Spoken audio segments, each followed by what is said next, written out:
கள்ளழகர் ஆத்துல இறங்குனா சித்திரை திருவிழா, நம்ம வெற்றி தலைவர் மதுரை மண்ணில் இறங்குனா அது அரசியல் திருவிழா. கூட்டம் கூட்டினவெல்லாம் தலைவனாக முடியாதுன்னு சொல்லுவாங்க.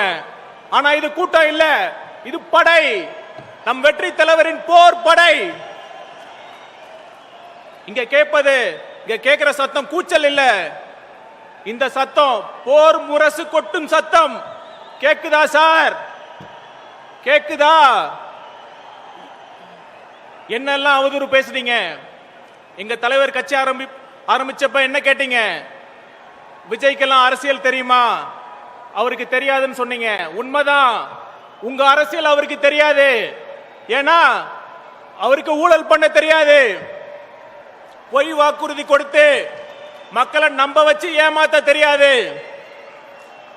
அது மட்டுமல்ல, சொந்த குடும்பத்தை காப்பாத்த மாநில உரிமையை அடமான வைக்கும் சுயநலம் அவருக்கு தெரியாது. இந்த மோசமான அரசியல் எங்க தலைவருக்கு சத்தியமா தெரியாது, தெரிய வேண்டிய அவசியமும் இல்ல.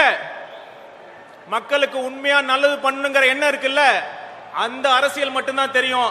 அதை தான் செய்ய போறாரு. பார்க்க தானே போறீங்க. மதுரையை மீட்ட சுந்தரபாண்டியனை பத்தி படிச்சிருப்பீங்க. நாளைக்கு தமிழ்நாட்டை மீட்க போகும் சுந்தரபாண்டியன் இதோ.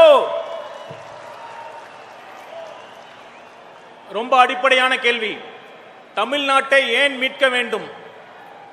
இந்த திமுக அரசை ஏன் வீட்டுக்கு அனுப்ப வேண்டும்? முதல் காரணம் திராவிட கட்சிகளின் தோல்விகள். இங்க நான் ரொம்ப கவனமா பேசுறேன். திராவிட கட்சிகள் தமிழ்நாட்டுக்கு எதுவுமே செய்யல நான் சொல்ல வரல. ஆனா அவர்களின் தற்போதைய நிலை, இதுதான் இங்க ரொம்ப முக்கியமான கேள்வி. பேரறிஞர் அண்ணா அவர்கள் அவர் குடும்பத்துக்காக எந்த சொத்தையும் பெருசா சேர்த்து வைக்கவே இல்லை.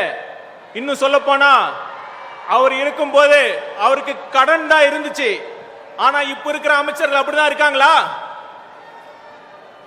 மறைந்த நகைச்சுவை நடிகர் விவேக் ஒரு படத்துல டான் மாதிரி வந்துட்டு ஏரியா பிரிப்பாரு. இந்த பிளவுவாத சக்திகளை தமிழ் மண்ணில் வேரூன்ற விடலாமா?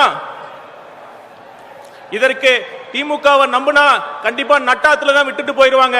ஒன்னே ஒண்ணு மட்டும் சொல்லிக்கிறேன். போன வாரம் ஒரு முக்கியமான அமைச்சர் வீட்டில் இடி ரைடு, இன்னும் 2 இடி ரைடு நடந்தா என்ன ஆகும் தெரியுமா?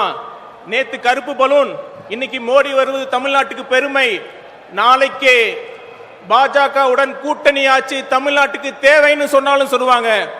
அதனால இந்த பிளவுவாத சக்திகளை எதிர்க்கணும்னா இறுதியா ஒன்னே ஒண்ணு மட்டும் சொல்லிக்கிறேன். நம்ம தளபதி அவர்கள் பண்ணது மிகப்பெரிய தியாகம். அவர் நினைச்சிருந்தா இன்னும் 15-20 வருஷம் ஈஸியா ரொம்ப படம் நடிச்சுட்டு படம் பண்ணியிருக்கலாம். அதெல்லாம் விட்டுட்டு வராருன்னா ஒரே காரணம் தான், அவருக்கு எல்லாம் கொடுத்த அந்த தமிழ் மக்களுக்கு ஏதாவது செய்யணுங்கிறதுக்காக தான். நாமெல்லாம் அவர் பின்னாடி நிக்க வேண்டாமா? நாமளும் ஒரு தியாகம் பண்ணணும். பெரிய தியாகம் இல்ல, சின்ன தியாகம் தான். நாம பண்ண வேண்டிய தியாகம் 1000 ரூபாய். தேர்தல் சமயத்தில் ஓட்டுக்காக காசு கூட வராங்கல்ல, அந்த 1000 ரூபாய் 5 வருஷம் ஆட்சிக்கு 1000 ரூபாய் நீங்க கணக்கு போட்டு பாருங்க, ஒரு நாளைக்கு 50 பைசா தான் வரும். தயவு செய்து நம் மக்களுக்காக, உங்களுக்காக, உங்க பிள்ளைகளுக்காக, நம் நாட்டின் எதிர்காலத்திற்காக அந்த 50 பைசாவை தியாகம் செய்யுங்கள். நிச்சயமாக தளபதி ஒரு சிறந்த மக்களாட்சியை தருவார் என்று கூறிக்கொண்டு இந்த வாய்ப்புக்கு நன்றி கூறி விடைபெறுகிறேன். நன்றி, வணக்கம். மாற்றம் தருமா மதுரை மாநாடு? என்ன பேச போகிறார் விஜய்? என் நெஞ்சில் குடியிருக்கும் என்னுடைய எகிரும் எதிர்பார்ப்புகள், அரசியல் பார்வையாளர்களின் ஆழமான அலசல்கள். விஜய் கட்சி 2026 தேர்தலில் என்ன முடிவு எடுத்தா சரியா இருக்கும்னு நினைக்கிறேன்? இன்னைக்கு தமிழ்நாடு அரசியலில் திமுக யாராவது ஒருத்தரை பார்த்து பயப்படுதுன்னா அது விஜயை பார்த்து தான்.